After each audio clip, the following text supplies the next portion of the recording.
almost? Well, it's between Greece and France, and we were worried that it might be too early in the season for Greece. It was actually a very bad timing for the Greeks, you know, with the economical crisis. It was. Yeah, well, I just meant weather-wise.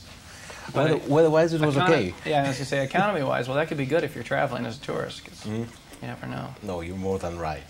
Well, how is for a very talented actor being among so many talented animals? I was blown away by the talent on the set, let me tell you. You know, you think actors do a lot of rehearsal and preparation. You come in here, these dogs were very well trained, and every time they'd come up with a new assignment, it was amazing. Not only the elaborate ones that they had worked out in advance and practice, but on the fly, watching them, you know, having to teach something to them was pretty amazing. And the patience these dogs have. I mean, they get as excited about this as they do going to chase a ball or something. And they just love it. As far as I know, you're a father of 5 children, and I'm guessing that you had to face a lot of time their faces when they were telling you, oh, Daddy, can we keep that little puppy? Oh, God, the dogs and the rabbits and the turtles and the birds and everything. Do you think that after the movie you will have to face it again? They're after me already for another dog. We have one dog, and they really want another dog, but it's not happening right now. It's just not happening. Part of me thinks it'd be okay, because you know, as you can see in the film, they keep each other company.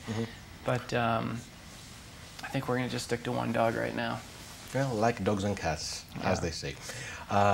You had also the lovely opportunity of working with some of the best directors and actors in the world. I can name Robert Altman, which it was actually one of my favorite directors, and Al Pacino. Did you get any kind of piece of advice from them? And if yes, could you share it with me? Well, you're always getting advice from everybody. And I think that really, when I look back on my experiences, you know, I didn't go to acting school or anything like that, but everything I learned came from the directors and the actors that I worked with. And it's kind of osmosis, you know, being around them and just soaking up everything they do and getting to watch. You know, someone like Pacino obviously has incredible natural ability and instincts, but what I took away from him more than anything was just his work ethic.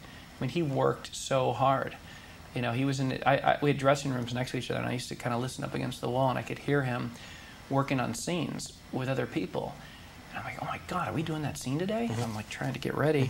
Then I realized we're not doing it until next week, but he was already working on it and preparing, and you know, it's not magic. I mean, he's working really hard. So he doesn't have a turn-off button, but what about you? I'm sorry? I'm guessing that he doesn't have a turn-off button from on to off. Well, I think he does he has certain tools that not the average person would have. I mean, his voice alone is so powerful, it's amazing. And so, you know, it's the combination of having amazing God-given talent and working that hard that makes someone like him as exceptional as he is. And so I think you realize things like that. And people like Robert Altman, you know, he just teaches you kind of to think outside of the box a little bit. You know, up until I'd worked with him, everything was pretty cookie cutter as far as the way things are shot, doing a master and moving in for all the coverage. And he would shoot, you know, the camera would just be holding the cameras on their shoulders, and he'd block it like we were doing a stage production, and then all of a sudden, he shoots the scene, and I'm thinking, I don't even know if I was on camera. And then he's about to do another take, and he'll come over and whisper in my ear, I like what you did in that last take, but do this different. And I'm thinking, how did he see me? There's 10 people in the scene. How is he watching everybody? Okay. And I don't even think I was on camera. And then so it was really an amazing way to work. And I think that it was a pretty liberating experience. And I think that's why actors liked working with him so much and why he got such great performances out of people. As far as I know, you love golf. Correct me if I'm wrong. I do. It's one of the sports that I can't really understand why some people, they are so addicted. Could you share with the audience what's the thing that makes it so magical for you? Well, I love the competition of it. I love, you know, being out of some of the most beautiful pieces of land in the world.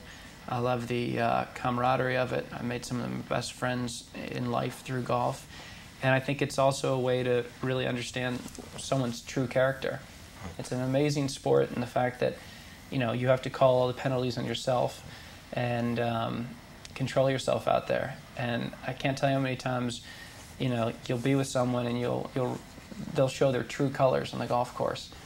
And you'll think it's nothing at the time, and as you get to know someone better, you'll realize that first instinct you had based on the way you saw them act on a golf course is pretty consistent. And I have a very short question because we are out of time.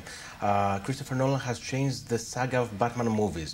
Do you think that it's better? And if you had the opportunity of working in the next project, would you love to be again Robin? Well, I mean, Christopher Nolan would never put me in as Robin in his next film. I'd obviously love to work with Christopher Nolan. He's an amazing talent. And I think that eventually, you know, Batman and Robin, it's a part of American culture, and they'll be making these forever. And someday they'll do another one with Robin. But I had a great experience doing it. You know, it was a long time ago, and I'm glad to see that it's been reincarnated, and look forward to seeing more of them. Thank you so much for your time. Thank you. It was so nice meeting you. Take care.